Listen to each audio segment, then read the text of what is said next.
first time the neighbors saw the crate on the flatbed, they thought Odessa Marchetti had lost her mind entirely. It was a wooden livestock crate, slatted, with a wire mesh door, and inside it something heavy was moving and slapping and making a sound nobody in that part of Harney County, Oregon, had heard outside of a nature program. Odessa backed the truck down to the dry creek bed on the north end of her ranch, and with the help of a state wildlife technician half her age, she wrestled that crate off the tailgate and carried it down into the ditch, and she opened the door, and a 35-pound beaver came out of it low and fast, and disappeared into a stand of willow she had spent 2 years nursing back from nothing. She let 2 more go that same afternoon. The Circle M had been failing for longer than Odessa had owned it, the creek that gave the place its water. Dry Antelope Creek, which had not always deserved that name, had cut itself down into a narrow, eroded trench over the better part of a century. And every spring the water that came off the mountain rushed straight through that trench and out of the valley in a matter of days instead of soaking into the meadow the way it once had. The grass was dying. The water table had dropped so far that the willows along the bank were dead standing timber. Odessa's wells were going dry 2 months earlier every summer, and her answer to a dying ranch, according to every rancher within 30 miles who heard about it, was to release beavers onto it. On purpose, at her own expense. Into a creek most of them considered more nuisance than water source, the beast that a great many of their own grandfathers had trapped out 100 years before, precisely because a beaver dam could flood a hay meadow you were trying to farm. They laughed about it at the co-op in Burns. The city woman, they said, the one who bought the Circle M for more than it was worth and did not know a thing about running cattle, was importing rodents to fix her water problem. 4 years later, in the worst drought the Harney Basin had seen in living memory, when creeks across that whole valley ran dry by June and ranch after ranch shipped cattle early or did not ship them at all, Dry Antelope Creek was still running. Not much, but running, cool and steady, through a green ribbon of willow and sedge in a valley gone the color of dust on every side of it. If stories about ordinary people restoring what everyone else had given up on mean something to you, subscribe and join our farming family. And tell us in the comments where in the world you are watching from tonight. We would love to know how far this story has traveled. The Harney Basin sits in the high desert of southeastern Oregon, a wide dry country of sagebrush and volcanic rimrock, where the annual rainfall is measured in single digits, and every drop of water that falls has to work extremely hard to matter. Winters bring what little moisture the basin gets, mostly as mountain snowpack, and the entire agricultural calendar of that country depends on how much of that snow survives to melt slowly through the spring instead of running off all at once. Odessa Marchetti had not grown up in it. She came from outside, a former irrigation engineer from the Willamette Valley, who had spent 20 years designing water systems for other people's farms, before she used her own savings, at 46, to buy a struggling cattle operation nobody local wanted, a ranch whose previous owner had walked away from it 2 years running underwater on the note. Her neighbors did not dislike her exactly. They simply did not know what to do with her. A woman alone on 11,000 acres who had never branded a calf in her life, and who spent her first 2 years walking the creek bottom instead of fixing fence, boots wet to the knee, taking measurements nobody had asked her to take, filling notebooks with numbers that meant nothing to anyone who happened to see them. That walking was where it started. She was not following a book, not at first. She was reading the land the way her engineering training had taught her to read any system, by watching where the water actually went instead of where the map said it should. And what she found, up and down that eroded trench of a creek, were the remains of old beaver dams. Decades old, mud and stick structures long since breached and dry, the ghost outline of a wetland that had once stood where a bare gully now ran. She could trace the old high water marks on the banks a full 3 feet above the current channel, a record written into the dirt of a valley that used to hold far more water than it did now. She found something else too, buried in the County Historical Society archive on a slow winter afternoon, a survey report from the 1890s describing that same valley as a chain of marshy meadows fed by beaver ponds, grass belly high on a horse clear into September. The surveyor had written, almost as an aside, that the beaver in that district were so numerous a man could not ride the creek bottom without crossing a dam every quarter mile. Nobody had told her any of that. She had gone looking for it because the creek itself did not make sense to her as an engineer. A channel that ran fast and empty for 11 months of the year, and flooded violently for one. And a system like that always has a reason behind it. And she went and found hers. One old survey, and one buried breached dam at a time. Here is the mechanism, and it is the entire reason a woman with no ranching experience succeeded where 2 generations of working cattlemen had watched the same creek die under them. A healthy stream in country like that does not behave like a pipe. It behaves like a sponge. Beaver dams, when they exist, back water up behind them and spread it sideways across the floodplain, instead of letting it race downhill in a single narrow channel. That spread water soaks into the ground on both sides of the creek, raising the water table for a considerable distance on either bank, and it keeps releasing slowly for months after the dam itself has stopped holding visible water, feeding the meadow grass and the willow roots long after the spring runoff has passed and the surface has gone dry again. Take the beavers out as trappers did across the West through most of the 19th and 20th centuries, in pursuit of the fur trade, and the opposite happens. Without dams to slow it, the stream cuts down into its own bed year after year, the way a garden hose left running in one spot will cut a trench into soft dirt. The channel gets narrower and deeper, the water table drops with it, and the floodplain that used to be a wet meadow is left high and dry above a creek it can no longer reach, sometimes by many feet. That process is called incision, and it is one of the most common and least understood causes of dying rangeland water. Across the entire American West, a slow-motion collapse that can take 100 years, and that most people never connect back to the animal that used to be there and is not anymore. Odessa's plan had 2 parts, and she built the first part herself before she ever released a single animal.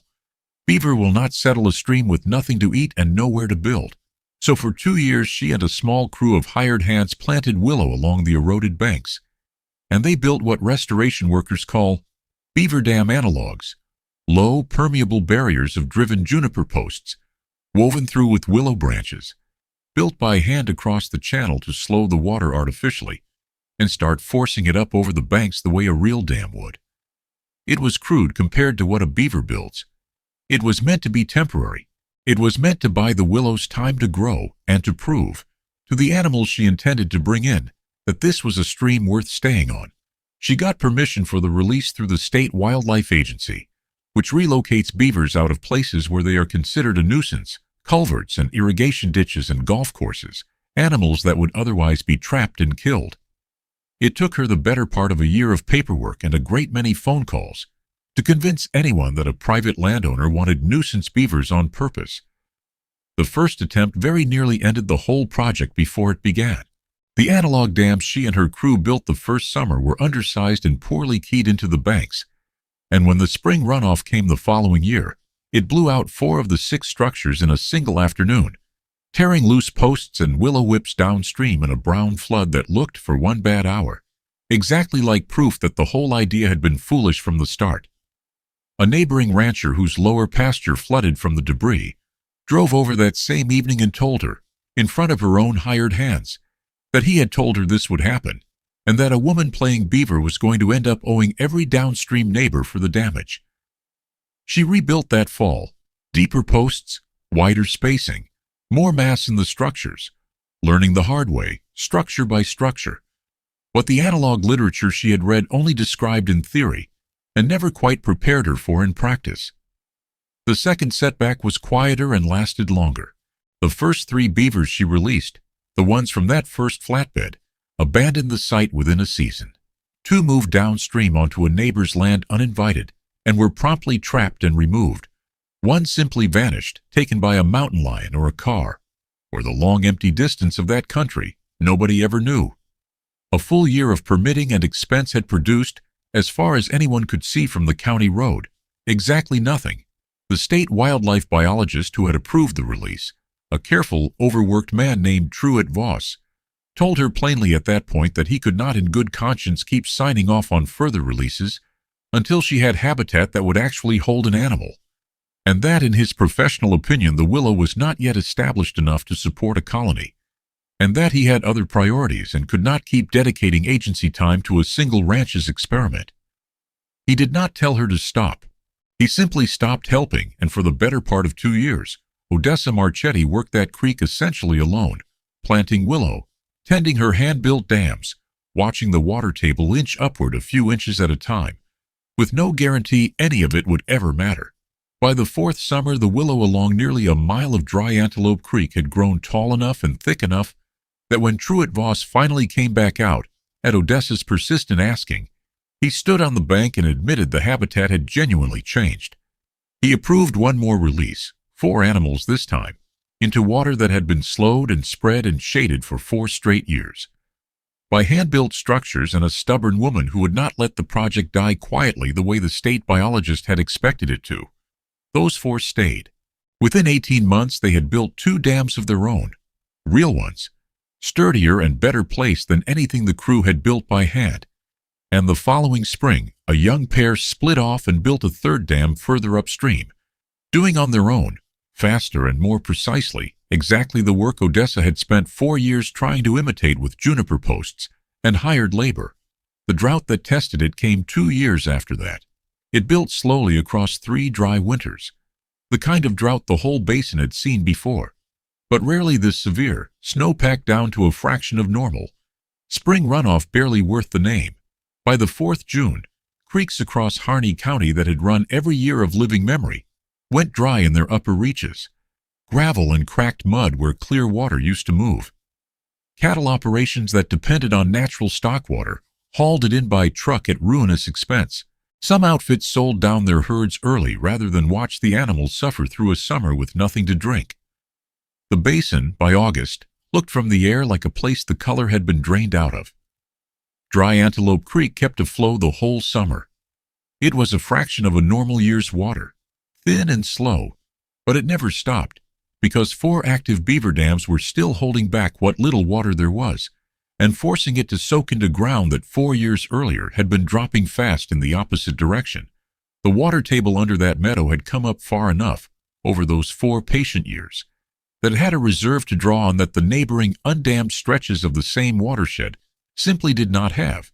The rancher who had driven over that first bad evening to tell her she owed him for the flood damage drove out again that August, in the middle of the worst of it, because word had gotten around that the Circle M had grass and the Circle M had water, while half the basin had neither. He stood at the edge of that green ribbon of willow and sedge, cattle grazing belly-deep in growth that did not exist anywhere else in the valley that summer, and he did not say much. He asked her how many dams. She told him 7, 4 beaver built, and 3 still holding from her original hand-built structures.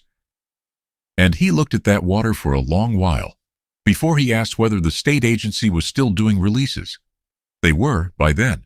Truett Voss, whose caution about Odessa's project had cost her 2 hard years, but had also in its way forced her to prove the habitat before he risked another animal on it, became one of the plan's steadiest advocates once the results were sitting in front of him where he could not argue with them. He brought other ranchers out to walk that creek. He wrote the case up for a regional restoration conference. Within 3 years, 4 more outfits in the Harney Basin had beaver dam analogs of their own going in, built with volunteer labor and a small state grant that existed, in no small part, because one woman had refused to let a stubborn, undermanned experiment die in its worst years. Odessa Marchetti still walks that creek most mornings, the way she did the first 2 years, when nobody could figure out what she was doing out there instead of fixing fence.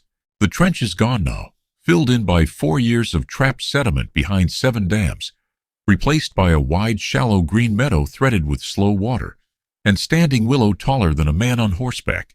Somewhere in that willow most mornings, there is the flat slap of a tail hitting water, a sound that used to draw laughter from a flatbed truck and now draws ranchers from 30 miles around who want to know how she did it. Have you ever fixed a problem by putting back something everyone else thought you should keep out? Tell us in the comments. We read every single one. And if this story meant something to you, subscribe and let us know where you are watching from tonight.